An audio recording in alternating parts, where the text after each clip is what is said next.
let's talk about solving equations.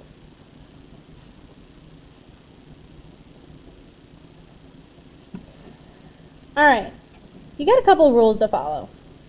Number one, whatever you do to one side, you have to do the other. So maintain the equality.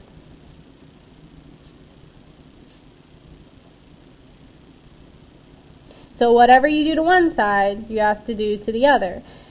It's exactly like giving your friends gifts, right? So if you have a friend, let's call him Elmo, and you have another friend, let's call him Bernie. If you gave Elmo $100 and you only gave Bernie $5, Bernie's going to be sad. And it might complicate your friendship and end in sadness. That's a heart and it's broken. In order to maintain equality with your friends, you want to make sure you give both of them the same amount, right? So let's say you gave Elmo 20 and you gave Bernie 20.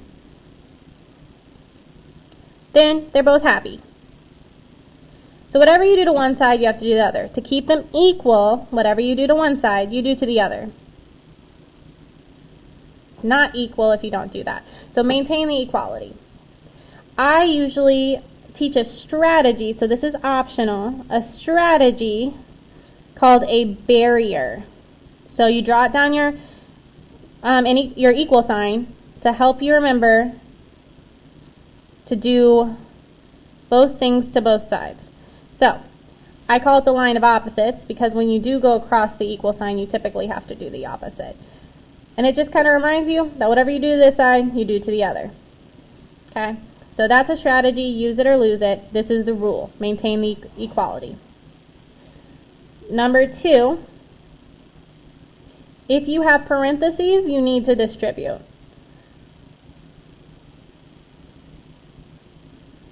Actually, we're not going to make that a rule because that's another strategy we'll use. You really only have one rule. Maintain the equality. That's it for solving equations. You can solve them 50 billion different ways. You don't have to solve them the same way every teacher teaches you. You just have to remember you maintain the equality. So whatever you do to one side, you can do to the other. There are 50 billion different ways you can solve a different equation. I think sometimes we get so caught up in trying to learn one specific way that we kind of lose track of what's going on. So all I have to do is remember whatever I do to one side, I do to the other, and then the answer is going to be right. Okay? All right. Let's start with this guy. I want to get rid of the parentheses first. That's a personal strategy. You don't have to get rid of the parentheses first. It's just a way I like to do it. I like to combine all my like terms on both sides and then do the line of opposites. So I'm going to write my method. This is just my method. There's a bunch of different ways to solve it. Just because you do it differently than me doesn't mean it's wrong. So I always like to get rid of the distributive property first. And again, that distributive property just means whatever is here gets multiplied by these numbers.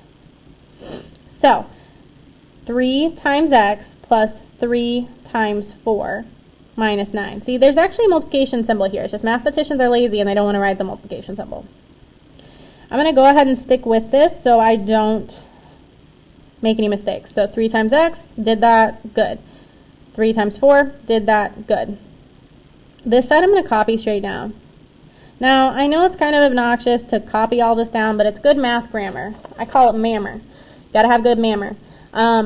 It also kind of helps when you get into geometry and proofs and all of that, and it makes you a strong mathematician because you can see exactly what happened, and it's really easy to find any mistakes you made. For example, you should see a mistake I made. Do you see it? It's right here. I put a 9. That's because my brain was going super fast. So taking that extra second to make sure we do it correctly will help us a lot. Even I make mistakes. I just did.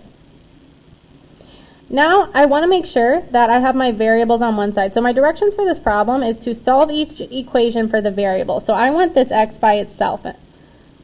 In order to do that, I need them on the same side. So this is where the line of opposites comes in. I'm going to move this 3x across the line. That's going to make it a negative 3x because right now it's positive. And the reason it makes it a negative is because In order for that to cancel out, we subtract it by itself. So 3 minus 3 is 0. So we had to subtract it to move it over. Now it's negative. Now I need to move my constants over. There's a bunch of different ways to do this. You might have had a teacher teach you to do 12 minus 9 first. That's totally fine. You can do that. I'm not going to do that because it's not a strategy that works for me. But if it works for you, then do it. There's a bunch of different ways to do this. This is just how my brain processes it. Okay, 3x minus 3x is 0. Sometimes that's confusing to people, but if you have 3 x's and then you take away 3 x's, now you have no x's, right? So it's just 0. They're gone. It's okay to write 0. If you write 0x, that's fine, but anything times 0 is 0. So we don't need to write 0x because anything times 0 is 0, so that extra x just is slowing us down. It's not necessary. Now I'm going to type this whole thing in here. So I'm going to do 3 minus 12 plus 9. Oop, I messed up. 3 minus 12 plus 9. And I get 0. Oop, we should have a big flag go off in our head that says, oh no, this is a special case. So if 0 equals 0, that's a true statement, which means this special question is infinitely many solutions, which means it doesn't matter what I plug in for x. It will always be true on both sides. So it doesn't matter what I put in this x spot. I will have infinitely many different answers I can put in the x. I could say x equals 5, and technically that's right, because it would work. I could say x equals 8, and technically that's right, because it would work. So that is how you do a equation that has a variable on both sides. Have a great day, Algebros!